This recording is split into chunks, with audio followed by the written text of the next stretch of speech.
ನಾವಿವತ್ತು ಕೊಟ್ಟಂಗುಡಿ ಶ್ರೀ ಸುಬ್ರಹ್ಮಣ್ಯ ದೇವಸ್ಥಾನದಲ್ಲಿದ್ದೇವೆ. ಕರಾಡ ವಿಶ್ವದ ವತಿಯಿಂದ ಶ್ರೀ ಸುಬ್ರಹ್ಮಣ್ಯ ಭಟ್ ಕುತ್ಕುಳಿ ಅವರು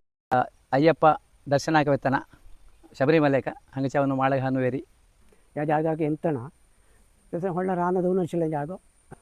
ಚುಡ್ಡು ದೈನತಿಲ್ಲ ಮಳೆ ಸಂತಾನ ಅಭಿವೃದ್ಧಿ ಕದಾಯಿಂದವನು ಇಲ್ಲೇ ಹರಿಯುವಂತಹ ಕೊಟ್ಟಂಗುಳಿ ತೋಡು ಎಂಬ ಹೆಸರಿನ ಹೊಳೆಯಲ್ಲಿ ಶ್ರೀ ಸುಬ್ರಹ್ಮಣ್ಯ ಸ್ವಾಮಿ ದೇವರ ವಿಗ್ರಹ ದೊರೆತಿರುತ್ತದೆ. ಸಮಾನ ತುಲ್ಯ ಅವಕಾಶದಂತ ಬಂದು ದೊಗ್ಗಂಗಿಲ್ಲ ಧೋಲಿ ಗರ್ಭಗೃಹಣೆ ಧೋಲಿ ತೀರ್ಥ ಮಂಟಪ ಪುಡೆ 3 ವರ್ಷಕ್ಕೆ ತಣ್ಣಚ್ಚಿ ಸಾಮೂಹಿಕ ಮುಂಜಿಯೊಟ್ಟು ದಲ್ಲೆಸಿ ದೇವಾತಂಗಾರ್ಯ ದೇವು ಕರೆರವನು ಆಶೀರ್ವಾದ ಇತ್ತ 1.5 ಕೋಟಿ ಅಂದಾಜಕ ಪ್ರಾಜೆಕ್ಟ್ ಅದವನ ಸರ್ ಕರಡಂತರ ದೇವಸ್ಥಾನ ಯವನು ಹಂಗ ದೇವಾಸ ದರ್ಶನ ಕರು ತೀರ್ಥ ಪ್ರಸಾದ ತಗೊಂಡು ದಲ್ಲೆತ್ತು ಸಹಾಯ ಕರು ಮಣ್ಣು ಕರಡ ವಿಶ್ವಾಂಟು ಅಂಥಲ್ಲಿ ಏಕಿ ಹಕ್ಕಡ ಅಂಕಿಲೆ ಪ್ರಾರ್ಥನಾ